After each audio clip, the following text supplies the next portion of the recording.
এক গরিব মেয়ে আমিনা, কিন্তু ছিল অপূর্ব সুন্দরী। একটি নির্জন নরোজ মঞ্জিলে সে একা কাজ করত। সেই হাভেলিতে শত বছর ধরে এক জিন জাহির একটি সুন্দরী মেয়ের খোঁজে ছিল। জাহির আমিনাকে ধন সম্পদের লোভ দেখায় এবং তার প্রেমে পড়ে সবকিছু ভুলে যায়। সে যে কাজটি সেই নিষ্পাপ মেয়ের সঙ্গে করেছিল তা দেখে কারো আত্মাও কেঁপে উঠবে। এটি সাবিহানপুর গ্রামের এক পুরনো রাহত কুটিরে বসবাসকারী আমিনার কাহিনী। তার জীবন কোনো পরীর মতো ছিল না। মুখে ছিল নিষ্পাপতা, চোখে আলো, কিন্তু বাস্তবতা তার হাসি কেড়ে নিয়েছিল। প্রতিদিনই ছিল এক যুদ্ধ। অসুস্থ মারিয়াম খালার যত্ন, খালি হাঁড়ি, ভাঙা ছাদ আর হৃদয়ে জ্বলে থাকা আশার আলো। আমিনার মা মারিয়াম খালা ছিলেন একজন সৎ ও মায়াবতী মহিলা, কিন্তু বিগত 4 বছর ধরে তিনি অসুস্থ হয়ে শয্যাশায়ী ছিলেন। শরীর ক্ষীণ, ওষুধের টাকা নেই, আর কোনো আত্মীয় স্বজনও পাশে নেই। ঘরের খরচ চালানোর কোনো উপায় ছিল না। অনেক রাত না খেয়ে কাটিয়ে দিত। তবুও আমিনা কখনো আল্লাহর উপর অভিযোগ করত না। প্রতিদিন ভোরে ফজরের আজানের সময় ঘুম থেকে উঠত, পুরানো জায়নামাজের সিজদা করত, তারপর কুরআনের তিলাওয়াত করত।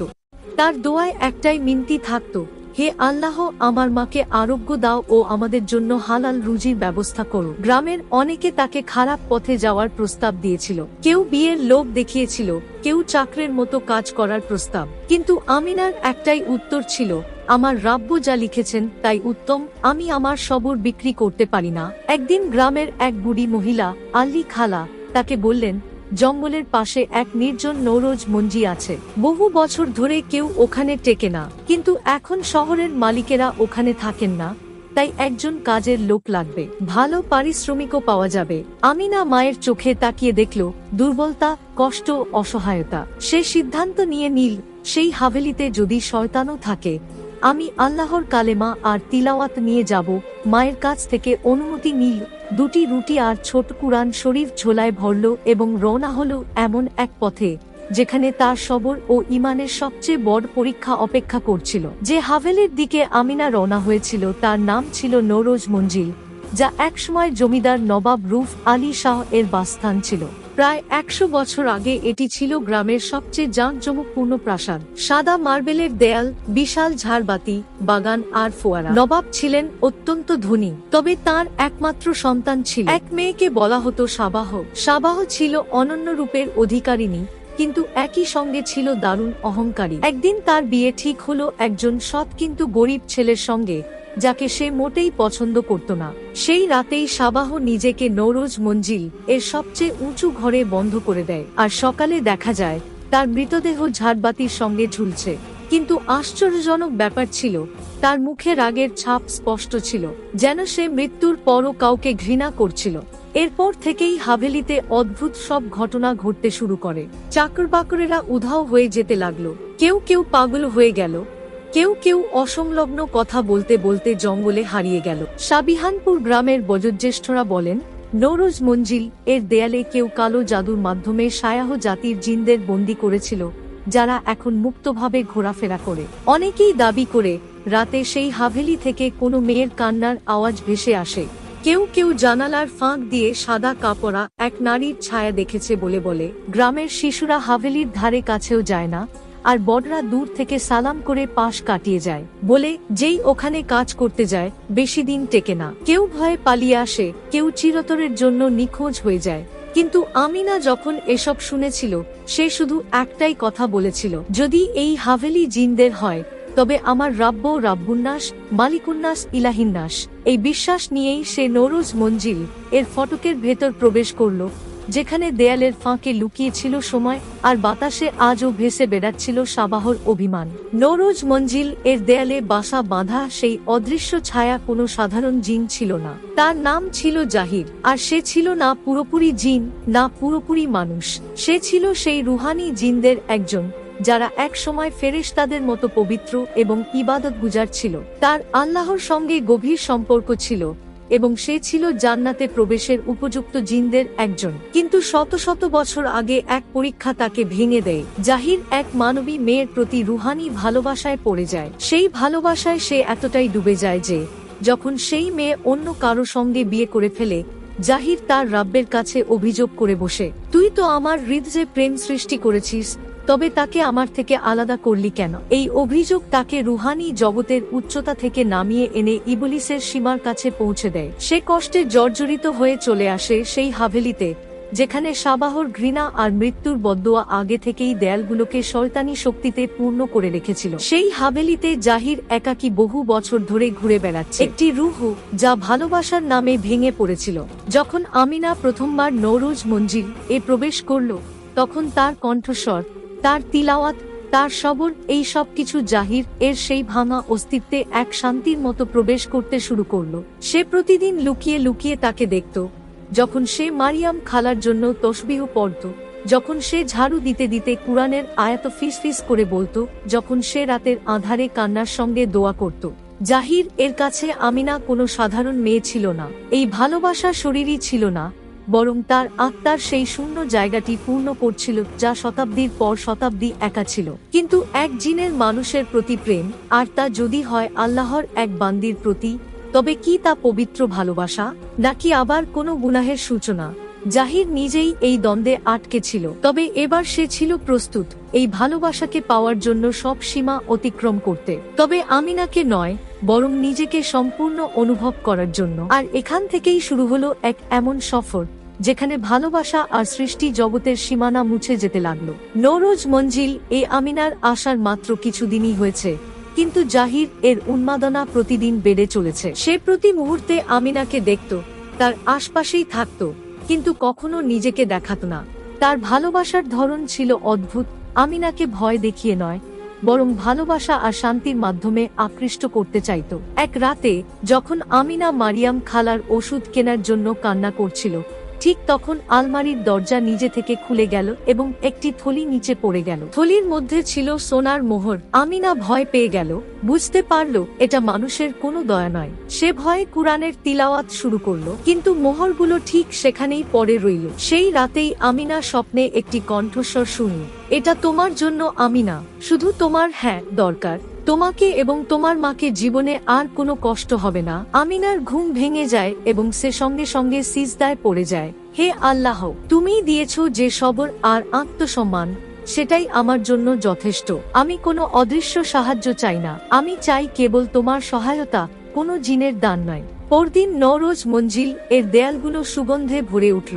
বিছানায় রেশমি চাদর, টেবিলে গোলাপ ফুল আর মারিয়াম খালার ওষুধ নিজের থেকেই এসে হাজির। আমিনা সবকিছু সরিয়ে দিল, সূরা বাকারাহ তিলাওয়াত করল এবং কঠিনভাবে বলল, যদি এই সব কোনো অদৃশ্য মাখলুকের পক্ষ থেকে হয়ে থাকে, তবে শুনে রাখ, আমি আল্লাহর বান্দী, কাউকে নয়। এটা ছিল প্রথমবার যখন জাহিরকে কোনো মানুষ এত সবর, ঈমান ও আত্মমর্যাদার সঙ্গে প্রত্যাখ্যান করেছিল। সে ছটফট করে উঠেছিল, কিন্তু আমিনার দোয়ার শক্তিতে সে পিছু হটে গিয়েছিল। সেই রাতে আমিনা মারিয়াম খালার পায়ে হাত রেখে দোয়া করেছিল, হে আল্লাহ, তুই গরিবদের সাহায্যকারী, তুই আমার এবং আমার মারও রব্ব। যদি তুই চাস, তবে কোনো জিন বা মানুষের ছাড়াই আমার সমস্যা দূর করতে পারিস। পরদিন সকালেই সাবিহানপুর গ্রামের একজন সৎ মানুষ মাওলানা সুলেমান হঠাৎ নওরোজ মঞ্জিল এ এসে উপস্থিত হন। তিনি বললেন, বেটি, মনে অদ্ভুত এক টান অনুভব করলাম। মনে হলো কোনো পবিত্র রূহ সাহায্যের অপেক্ষায় আছে। আমিনার চোখে জল এসে গেল। জাহির তা দেখছিল। এখন তার প্রেম আরেকটি বড় চ্যালেঞ্জের সামনে দাঁড়িয়ে গেছে। আমিনার আল্লাহর ওপর অটুট বিশ্বাস। মাওলানা সুলেমান যখন নওরোজ মঞ্জিল এ পৌঁছলেন, তখন আমিনা তাকে সব কথা খুলে বলল। সোনার থলি, স্বপ্নের আওয়াজ, রেশমি চাদর আর মারিয়াম খালার ওষুধ। মাওলানা সাহেব গভীর নিঃশ্বাস নিয়ে বললেন, বেটি আমিনা, তুমি যে পরীক্ষার মধ্যে দিয়ে যাচ্ছ, এটা শুধু তোমার একার নয়, এটা সেই সব মুমিনদের কাহিনী যারা তাওয়াক্কুল এর আসল মানে বোঝে না। তিনি বললেন, মনে রেখো, যে আল্লাহর ও ভরসা রাখে, আল্লাহ তার জন্য যথেষ্ট। তাওয়াক্কুল মানে শুধু দোয়া করা নয়, বরং এই বিশ্বাস রাখা যে সাহায্য ঠিক সেখান থেকেই আসবে, যেখান থেকে কেউ কল্পনাও করতে পারে না, কেবল আল্লাহর পক্ষ থেকে। আমিনা চোখের জল মুছতে মুছতে মাথা নাড়ল। মাওলানা সুলেমান তাকে শয়তানি ওয়াসওয়াসা থেকে বাঁচার উপায়ও শিখিয়ে দিলেন। যখনই তুমি কোনো অচেনা আওয়াজ বা লোভ অনুভব করো, তখন আউযুবিল্লাহি মিনাশ শাইতানির রাজিম পড়ো। তার সঙ্গে সূরা ফালাক এবং সূরা নাস তিলাওয়াত করো। এই দুটি সূরাকে বলা হয় মুআওয়াযাতাইন, যা সব প্রকার অশুভতা থেকে আশ্রয় দেয়। তিনি একটি ছোট তসবিহ আমিনাকে দিলেন এবং বললেন, যখনই তোমার ভয় লাগে 33 বার ইয়া হাফিজু, 33 বার ইয়া মুতাকাব্বির পড়ো। আল্লাহর হেফাজত তোমার চারপাশে ঢাল হয়ে থাকবে। আমিনা জিজ্ঞেস করল, কিন্তু মাওলানা সুলেমান, জিন কি সত্যিই থাকে? তারা কি আমাদের মানুষের ক্ষতি করতে পারে? মাওলানা সাহেব হাসলেন এবং বললেন, হ্যাঁ, জিনের অস্তিত্ব কুরআন দ্বারা প্রমাণিত। সূরা আল জিন পুরোপুরি জিনদের বিষয় নাজিল হয়েছে। নবী করিম সাল্লাল্লাহু আলাইহি ওয়াসাল্লাম জিনদের দাওয়াত দিয়েছিলেন এবং তাদের কুরআন শুনিয়েছিলেন। কিন্তু যারা জিন শয়তানের পথ অনুসরণ করে, তারা মানুষের মনে ওয়াসওয়াসা এবং ধোঁকার মাধ্যমে গোমরাহ করে। তারপর তিনি একটি হাদিস বর্ণনা করলেন, শয়তান মানুষের রগে রক্তের মতো প্রবাহিত হয়, কিন্তু জিক্রুল্লাহ সেই শয়তানকে তাড়িয়ে দেয়। সেই দিন থেকে আমিনা নওরোজ মঞ্জিল এর প্রতিটি কক্ষে সূরা বাকারাহ এর তিলাওয়াত শুরু করে দেয়। জাহির প্রতিদিন এই সব শুনত। তার অন্তর জ্বলত, কিন্তু অদ্ভুতভাবে শান্তিও অনুভব করত। প্রথমবারের মতো সে বুঝতে পারল, আমিনার ভালোবাসা পেতে হলে তাকে আমিনার রাব্বের সঙ্গে লড়াই করতে হবে না, বরং সেই রাব্বকে বুঝতে হবে। সাবিহানপুর গ্রামের মসজিদের পাশে একটি পুরনো আলখিজর গাছের ছায়ায় বসে এক বৃদ্ধ প্রায়ই তসবিহ ঘুরাতেন। তার নাম ছিল মাওলানা সুলেমান। বয়স ছিল 65 বছর, কিন্তু চোখে ছিল দীপ্তি আর হৃদয়ে সেই জজবা যা তরুণদেরও হার মানাত। গ্রামে কেউ অসুস্থ হলে, ফাতেহা পড়াতে হলে বা কোনো সন্তানের পড়াশোনার কথা উঠলে লোকজন আগে মাওলানা সাহেবকেই স্মরণ করত। তার প্রতিটি কথা কুরআন ও হাদিস দ্বারা বাঁধা ছিল। তার কণ্ঠে এমন রুহানিয়াত ছিল যাতে আমিনা রমত মেয়েরা তার সামনে বসে তিলাওয়াত শিখত আর বৃদ্ধরা তার দোয়া থেকে সান্ত্বনা পেত।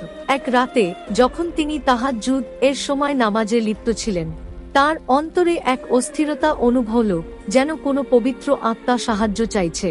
তিনি তখনই নিজের জিনিসপত্র গুছিয়ে নিলেন, কুরআন শরীফ ও রুহানি কিতাব নিয়ে নওরোজ মঞ্জিল এর দিকে রওনা হলেন। আমিনা তাকে দেখে চমকে উঠল।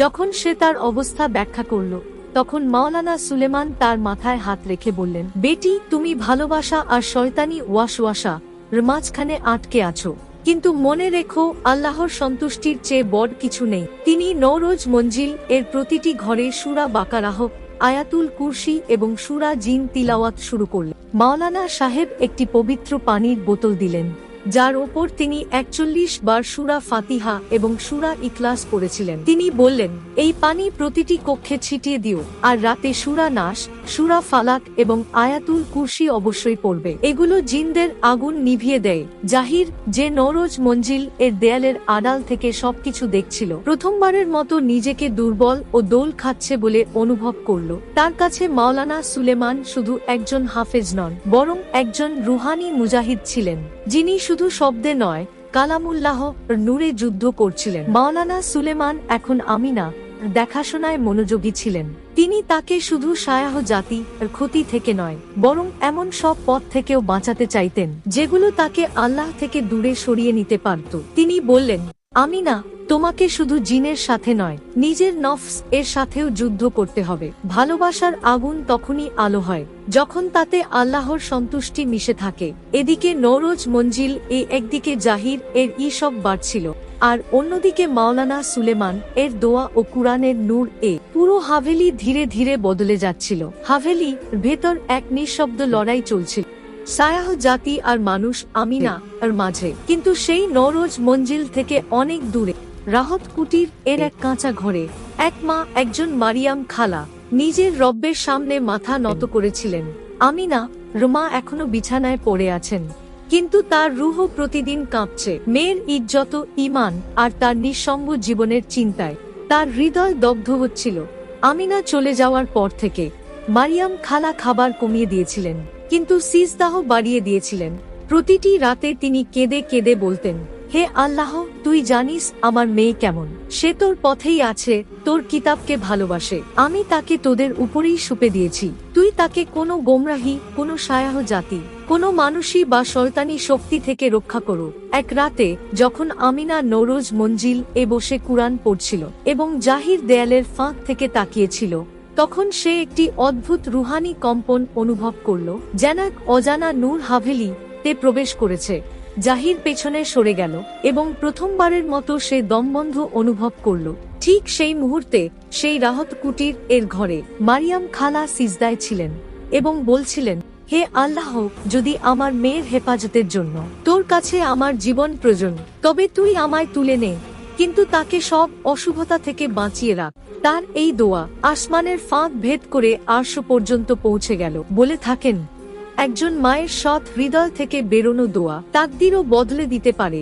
সেই রাতেই জাহির বুঝতে পারল আমিনা একা নয়, সে সেই মায়ের দোয়া আর সুরক্ষা বলে রয়েছে, যার আল্লাহ আর সঙ্গে সরাসরি সম্পর্ক আছে। পরদিন আমিনা নওরোজ মঞ্জিল এর একটি জানালা দিয়ে একটি সাদা আলো দেখতে পেল, আর তার হৃদয়ে অদ্ভুত এক শান্তি অনুভব হলো।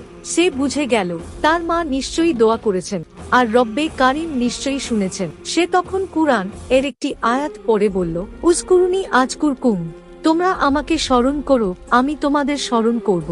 আমিনা বারবার না বলছিল আর আল্লাহর নাম নিয়ে সায়াহ জাতি হাত থেকে বাঁচার চেষ্টা করছিল। এতে জাহির এর ঈশক ধীরে ধীরে ব্যথায় আর পরে উন্মাদনায় রূপ নিচ্ছিল। আগে সে আমিনা আশেপাশে থেকে শুধু শান্তি অনুভব করত, এখন তার প্রতিটি প্রতিক্রিয়াতেই সে নিজের অপমান অনুভব করছিল। আমি তাকে সবকিছু দিতে চেয়েছিলাম, ধন, শান্তি, তার মার শেফা, অবধি, আর সে আমায় প্রত্যাখ্যান করলো শুধু এই কারণে যে আমি জিন।